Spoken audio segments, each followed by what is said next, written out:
Good morning, everyone. Today is the 21st day of the month of Adar.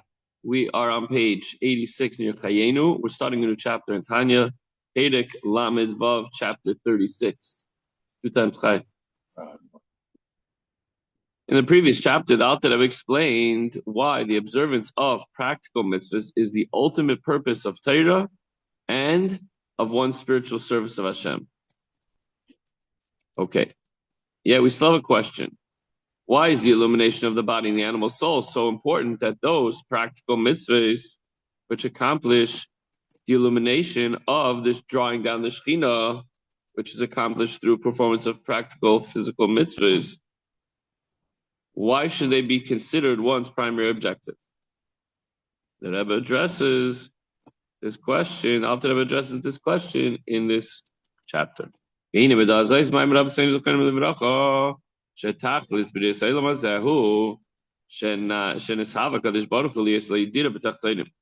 well known that the purpose of creation is that we create a dwelling place for God in this earth.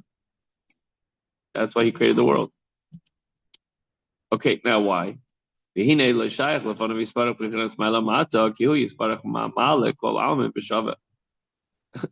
does God need a dwelling place in the world here? He owns everything. He is everything. He didn't just make everything. He is everything.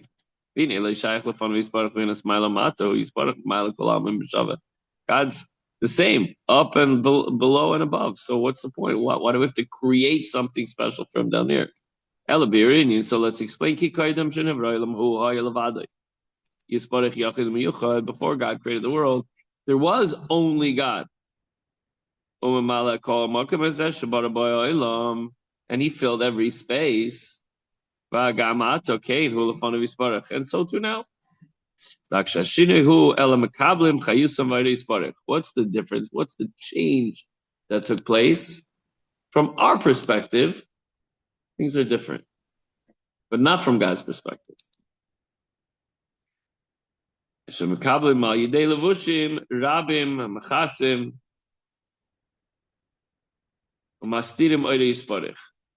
Those of us, all creation who receive this life force from Hashem, only receive it through the many garments and veils that God has to go through in order to hide Himself.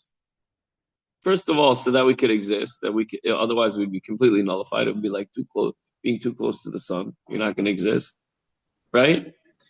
And also because Hashem chose to conceal Himself.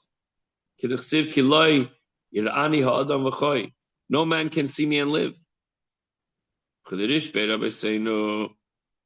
sorry.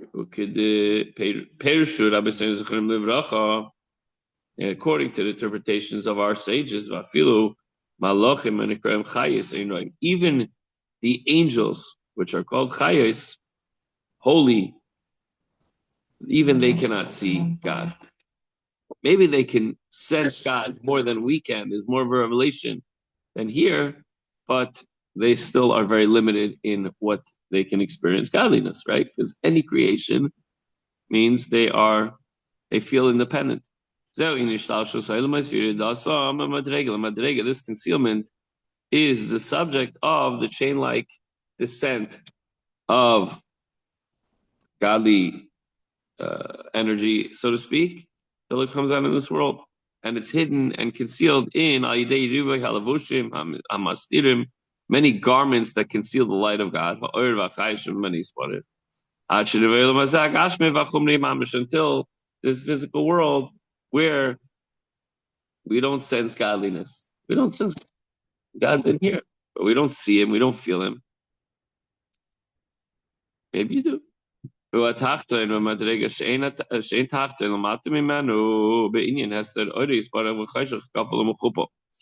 only do we not sense God, but the world is so dark that we could even say God doesn't exist. That's how hidden He is. There's such a darkness in this world. Not only that, but there could be the opposite of God. It could be filled with things that are in opposition of godliness. Interesting. So what's the purpose? What is the purpose of this whole chain-like descent until we can no longer recognize God, and God is super hidden. So Tachlis says, the whole purpose is not for the sake of the higher worlds. Since for them, this constitutes a descent from the light of Hashem. And the very word world, olam, means hidden. So God is not as hidden in the higher worlds, although they are still called worlds. So they are still hidden somewhat, but maybe not as hidden as God is not as hidden up there as he is down here. So the whole purpose is to create this physical world where God is completely hidden. But why? So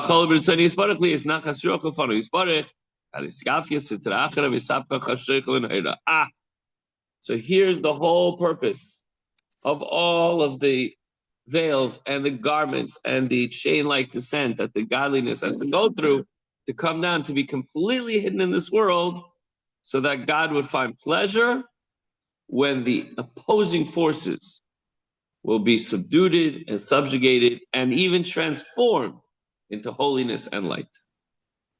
It's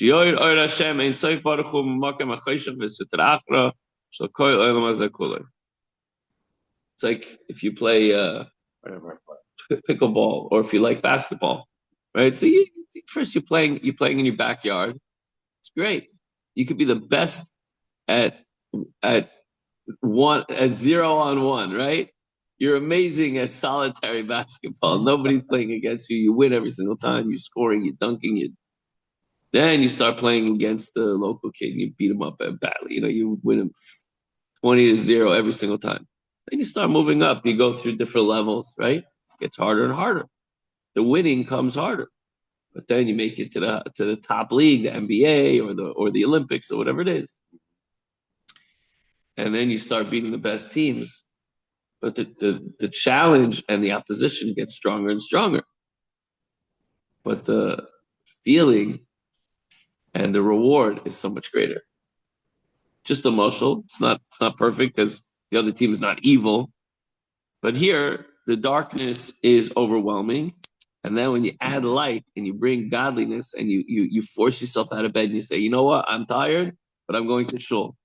And I'm going to daven to Hashem. And then I'm going to learn. And then I'm going to go to work and I'm going to give tzedakah from the work that I do. And I'm going to look to help another Jew. And I'm going to look to be a better person. And I'm going to look to influence the world and make it a better and brighter place.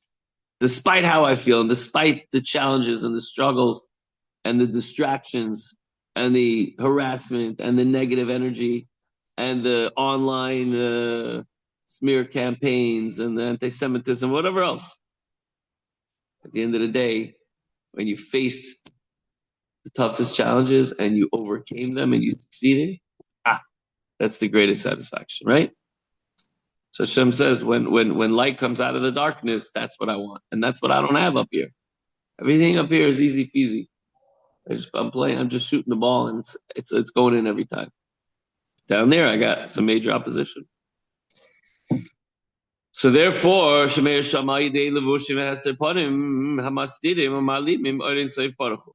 the higher worlds, everything is open and revealed.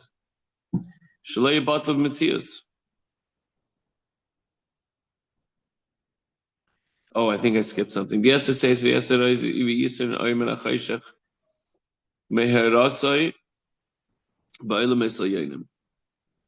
the darkness is very intense, and the light that emerges from the darkness is great. It banishes the little light, banishes the darkness. Okay, so the Alter Rebbe asks, and he says, so when Yidden have to fight the greatest darkness, what are they supposed to do? A lot of times we feel helpless, hopeless, weak, and we're struggling for direction. So for this purpose, God gave us the Torah, which is called Oiz, V'koyach, might and strength. Our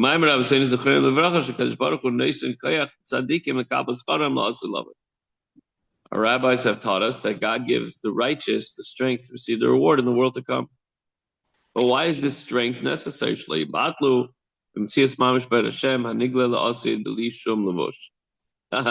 Imagine in the future, the righteous are going to completely disintegrate. They're going to disappear because they're going to be basking in the light of Hashem. They're going to just be nullified.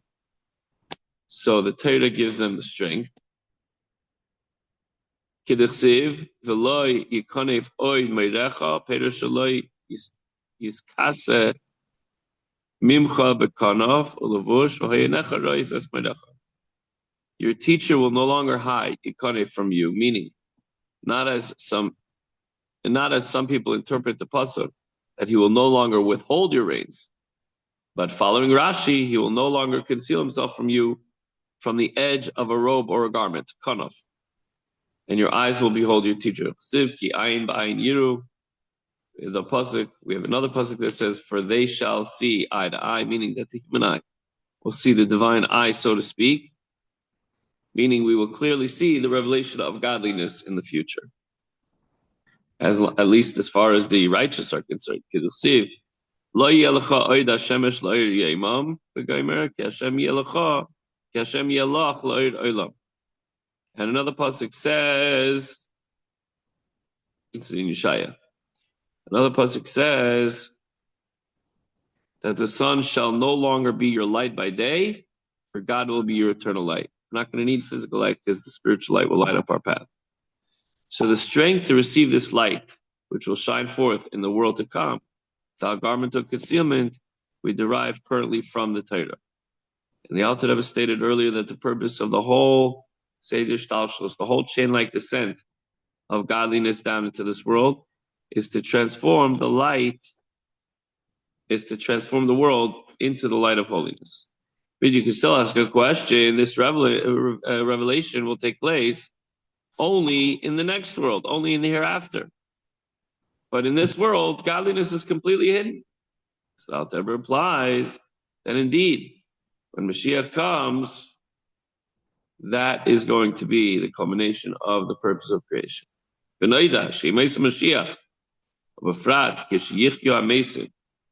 known that during the times of Mashiach, especially the period of Tchias HaMesim, the resurrection of the dead, came Tachlis or Shleimus B'Yas Ha'olam Hazeh Shelakach Nivra Mitchilasei. This is going to be after Mashiach comes. It's going to be a whole new outer worldly type of experience in this world. And that's the ultimate purpose and fulfillment of the creation of this world. And for this purpose, this was the whole purpose of creation of the world. So at first glance, the statement appears strange. One would have thought that the Messianic era represents not the purpose of creation, but a reward, not the purpose. So the Alter Rebbe explains in the parentheses over here, and he says that the Kabbalah Safra Ikra be'elef hashvi, the time of receiving the reward is essentially in the 7th millennium, as it stated in the Likutei Torah of the Arizal, whereas the period until then constitutes the fulfillment of the world. So there are going to be different kufas, different stages, if you will, once Mashiach comes. There's going to be peace and harmony. Everybody's going to get along. All the enemies are going to put down their weapons. Everything's going to be wonderful. We're all going to be one united people with tremendous wonders and miracles. It's going to be great. And then there's going to be the next stage, which is going to be Tchias HaMesim, which is going to be outer worldly. Then it's going to be open miracles like crazy. And there's going to be another stage where, I don't know, we'll have to get there and find out what it's going to be all about. Can I predict the future? I don't do well. So now, tomorrow, he's going to explain a little bit more about the future and what we're striving for. Okay, that's it for today, guys. In any event, if we want to see that future and we want to experience the revelation of that godly light, let's do our job. And despite the challenges, beat down the enemy physically sometimes when we have to destroy our Amalek, and spiritually when we have to beat the Yetzer Hara. Everyone have a wonderful, wonderful day.